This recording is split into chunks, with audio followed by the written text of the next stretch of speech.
أهلا بيكم في حلقة جديدة من برنامجكم سايب أثر.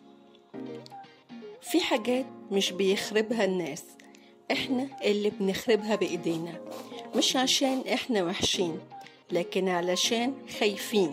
الخوف ساعات بيبقى زي الحبل اللي مسكنا، مش بيخلينا نتحرك، حتى لو حاولنا نمشي بيشدنا لورا. سارة بنت مجتهدة جدا، اتعرضت قبل كده لموقف محرج في شغلها. فكرة انها تغلط قدام الناس كانت بالنسبة لها كابوس، ومن ساعتها كل فرصة جديدة تجيلها تلاقي نفسها بتقول طب وبعدين لو فشلت هضحك الناس عليا، والنتيجة الفرص بتعدي من قدامها وهي واقفة في مكانها، مش عشان هي مش عارفة تمشي لكن عشان الخوف مسكها.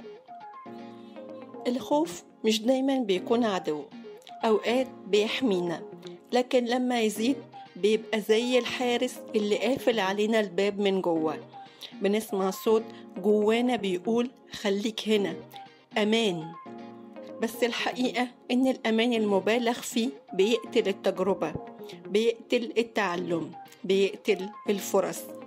بنسمع ناس بتقول لو مش جاهز 100% ما تاخدش الخطوة، بس الحقيقة إنك عمرك ما هتبقى جاهز 100%. الخطوة هي اللي هتخليك تبقى جاهز. الخوف مش بيختفي، لكن احنا اللي بنتعلم نمشي وإيدينا في إيده. احنا اللي بنقرر هل نمشي واحنا مرعوبين ولا نقعد ونسيب الحياة تعدي مننا. سؤال حلقتنا النهاردة، ايه اكتر حاجة خوفك منعك تعملها ولسه لحد النهاردة بتفكر فيها؟ شاركوني في التعليقات او بعتولي رسائل، لان لما بنشارك بنعرف اننا مش لوحدنا. كنت معكم انا بسمة في سايب أثر، البرنامج اللي بيحكي عن الحاجات اللي جوانا ومش بنقولها.